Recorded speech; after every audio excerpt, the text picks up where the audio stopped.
What is going on, guys? Hope you guys are having a great weekend.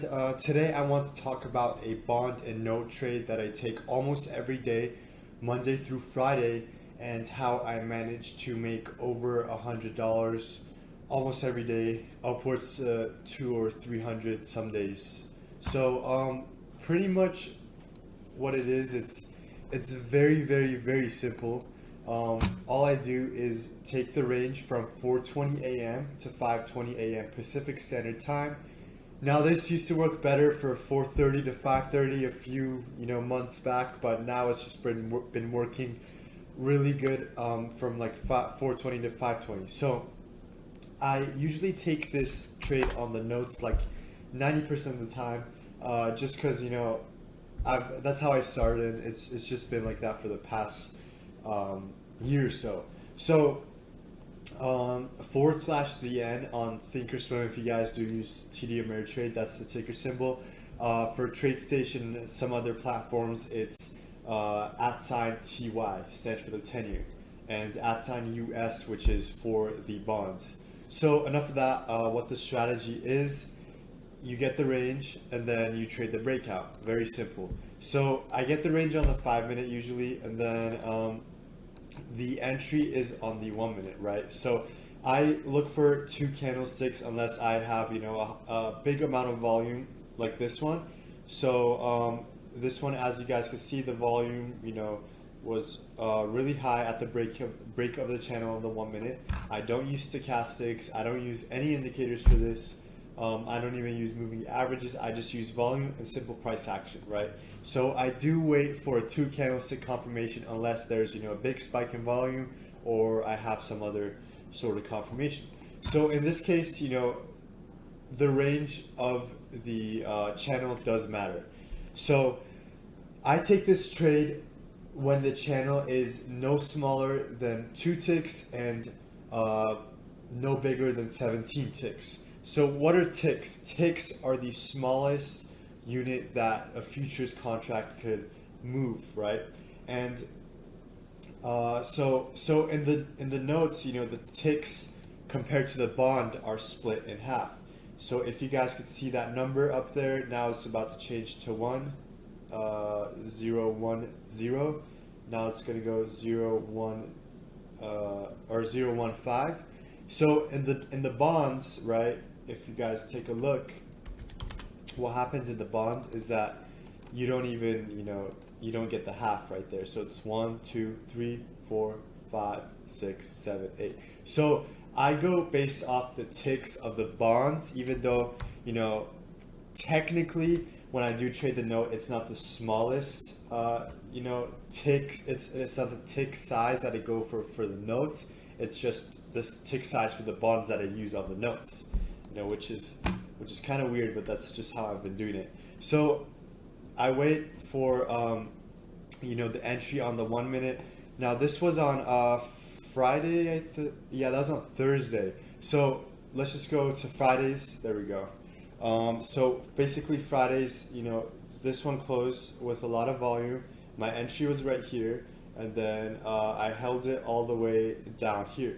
So the range of my channel was 2 ticks in this case, 2.5 ticks actually. So 2.5 ticks, what I do is if the channel is smaller than 5 ticks, my take profit is twice the size of the channel.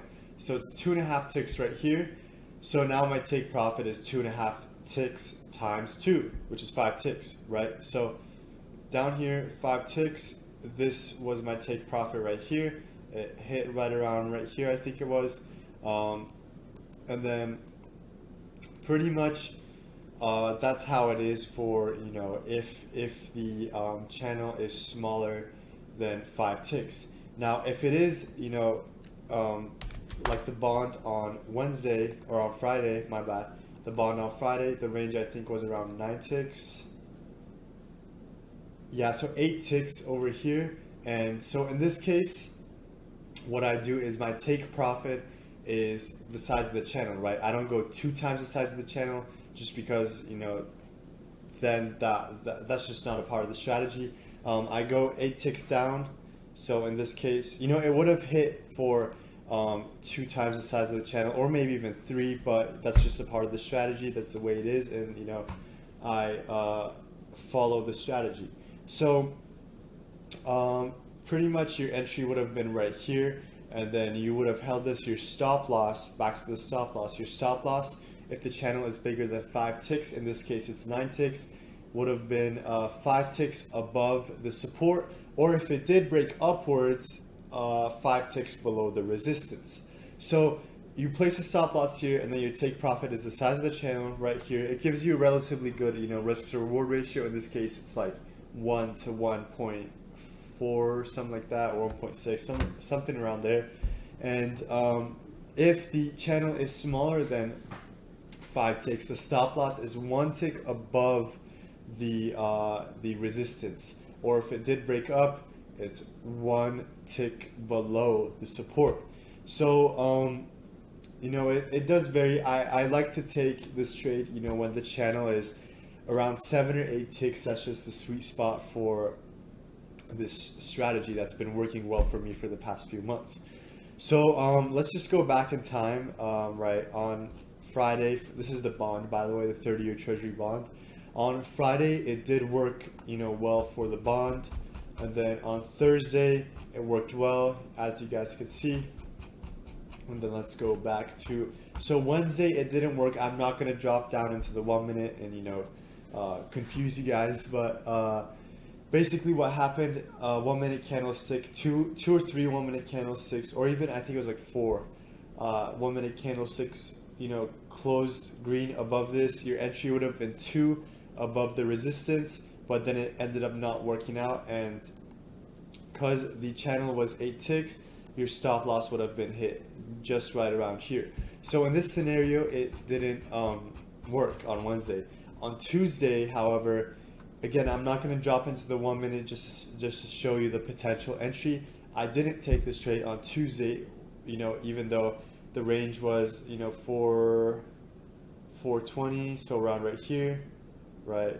Not going to be a straight line, but up to 520, so about like right here. So, you know, this channel was 9 ticks, same size as the one that I, you know, first showed you guys, and you would have, you know, gone, you know, a lot of 125 ticks up. But the reason I didn't take this trade is because on the 1 minute entry, my candlestick, the candlestick on the 1 minute closed right around, you know, somewhere around here towards the top. And, you know, it just wasn't a good entry for this strategy, just because it was, you know, halfway through the take profit. So it wasn't a good risk to reward for me. And pretty much, you know, that's going to be it. This strategy does work 80% of the time in my experience. Usually it doesn't work a few days in a row when it doesn't, and it does when it, you know, works. So that's going to be it for today's video, guys. If you guys have any questions or comments, please let me know down below in the comments. Drop a like on this video, and if you guys have any suggestions that we can go over those as well. And I hope you guys have a great day.